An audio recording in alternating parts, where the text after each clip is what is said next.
Welcome to ডলেজ kitchen Assamese. আজি বহুদিনৰ মূৰত আহিছোঁ এটা নতুন ৰেচিপিৰ সৈতে। আলু, কেপচিকাম আৰু বিলাহীৰ এটা শুকান ভাজিৰ ৰেচিপি লৈ আহিছোঁ। এইটো বনাবলৈ খুব সহজ। যেতিয়া আপোনালোকৰ একো বনাবলৈ মন নাযায়, এলাহ লাগে, তেতিয়া এনেকুৱা চব্জি এটা বনাব পাৰে।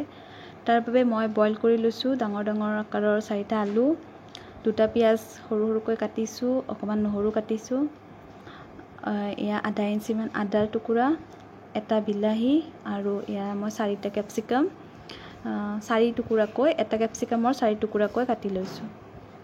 আলুখিনি মই এনেকৈ কিউব আকাৰত কাটি লৈছোঁ আৰু এয়া পাচলিৰ সৈতে আজি আমি এটা মিক্স চব্জি বনাওঁ বলক। প্ৰথমতে কেৰাহীখন গৰম হ'বলৈ দিলোঁ, তাৰপিছত এয়া মই মিঠাতেল দিছোঁ। এই চব্জিখন মিঠাতেলত বনালে খাবলৈ বেছি সোৱাদ হয়। আপোনালোকে যদি ৰিফাইন ব্যৱহাৰ কৰে তেতিয়াহ'লে 1 চামুচ হ'লেও তাত মিঠাতেল ব্যৱহাৰ কৰিব। আৰু এয়া জিৰা দিলোঁ, 1 চামুচৰ ওচৰত জিৰা দিছোঁ। জিৰাখিনি অকণমান ফুটি লোৱা পিঁয়াজখিনি দি দিলোঁ। তাৰপিছতে মই আদা আৰু নহৰু যে কাটি লৈছিলোঁ সেইখিনি দি দিম। এইখন চব্জি বনাবলৈ কোনো ধৰণৰ আপোনালোক কষ্ট নহয়, কাৰণ ইয়াত আদা নহৰু আপোনালোকে পেষ্ট বনাইও দিব নালাগে। বাছ পটাপট চব্জি অকণমান কাটি লওক আৰু আলুকেইটা বইল কৰি তেলত এনেদৰে ভাজিলেই খুব কম সময়ত, প্ৰায় 5 মিনিটমান সময়ত এইখন চব্জি হৈ যায়। আৰু ৰুটি, ভাতৰ লগত বা টিফিনত ভৰাইও দিব পাৰে। স্কুলত টিফিন বা আপোনাৰ যদি অফিচত যায় তেতিয়াও টিফিনত ভৰাই এনেকুৱা চব্জি এটা লৈ যাবচোন। দুপৰীয়া সময়ত খাই খুব ভাল লাগে। পিঁয়াজখিনি প্ৰায় আধা ভজা হোৱালৈকে ভাজিছোঁ। বেছি ভাজিব নালাগে, কাৰণ কেপচিকামৰ সৈতে ই এনেও ভাজ খাব। 1 মিনিটমান সময় তেলত লৰালে হ'ল। তাৰপিছত এয়া কেপচিকামখিনি দি দিছোঁ। গেছটো একেবাৰে চিমতে ৰাখিব।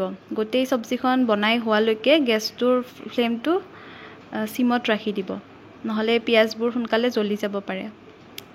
কেপচিকামখিনি প্ৰায় আধা মিনিটমান সময় এনেকৈ তেলত অকণমান কোমল হ'বলৈ দিছোঁ।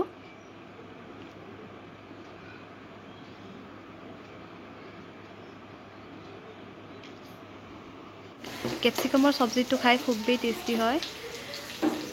আৰু ইয়াত মই এতিয়া দিছোঁ নিমখ, সোৱাদ অনুসৰি নিমখ দিব। তাৰপিছত হালধি গুড়ি অকণমান দি দিছোঁ। ইচ্ছা কৰিলে আপোনালোকে কাশ্মীৰী মিৰ্চ বা জলকীয়া গুড়ি দিব পাৰে। মই বেলেগ ধৰণৰ মছলা ব্যৱহাৰ কৰাই নাই ইয়াতে। এয়া দিছোঁ আলু, বইল কৰি যে কাটি লৈছিলোঁ সেইখিনি আলু দি দিছোঁ। আৰু লৰাওঁতে অকণমান সাৱধানে লৰাব, নহ'লে যিহেতু আমি আলুটো বইল কৰিছোঁ, আলুখিনি ভাঙি যাব আৰু চব্জিটো মানে খাবলৈ ভাল নালাগিব। অকণমান সাৱধানে এনেকৈ 3বাৰমান লৰালে হ'ল। তাৰপিছত ইয়াক একেবাৰে চিমত ৰাখি অকণমান ভাজ খাবলৈ দি দিব। অকণমান মই কালাৰটোৰ বাবে অকণমান চেনি দিছোঁ। চেনিটো স্কিপ কৰিব পাৰে। চব্জিটোৰ কালাৰটো খুব ধুনীয়া হয় অকণমান চেনি দিলে। তাৰপিছত ইয়াক ৰঙচুৱা হোৱালৈকে ভাজিব লাগিব। আলুটোৰ ওপৰত এটা লেয়াৰ পৰি যাব, খুব ধুনীয়া। চাওক, ধুনীয়া এটা লেয়াৰ উঠিছে। এনেকুৱা হ'লে চব্জিটো দেখিবলৈ ভাল হয় আৰু খাবলৈও খুব সোৱাদ লাগে। এতিয়া মই এটা বিলাহী দি দিছোঁ। বিলাহীটো বেছি কোমল হোৱালৈ ৰাখিব নালাগে, মাত্ৰ বিলাহীৰ যিটো টেঙা ভাৱ আছে সেইটো চব্জিটোত যাতে মিক্স হয় তাৰ বাবে অকণমান ঢাকনি লগাই দি দিছোঁ। প্ৰায় 1 মিনিটমান পিছত ঢাকনিখন গুচাই দিছোঁ আৰু এই বিলাহীখিনি আমাৰ এতিয়া কোমল হৈ যাব। চব্জিটো অকণমান সাৱধানেৰে লৰাই দিছোঁ।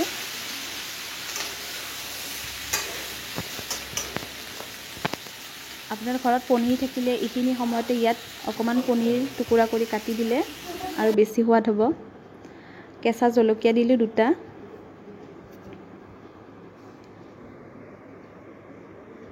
আৰু অকণমান ওপৰৰ পৰা মই গৰম মছলা পাউডাৰ দি দিছোঁ।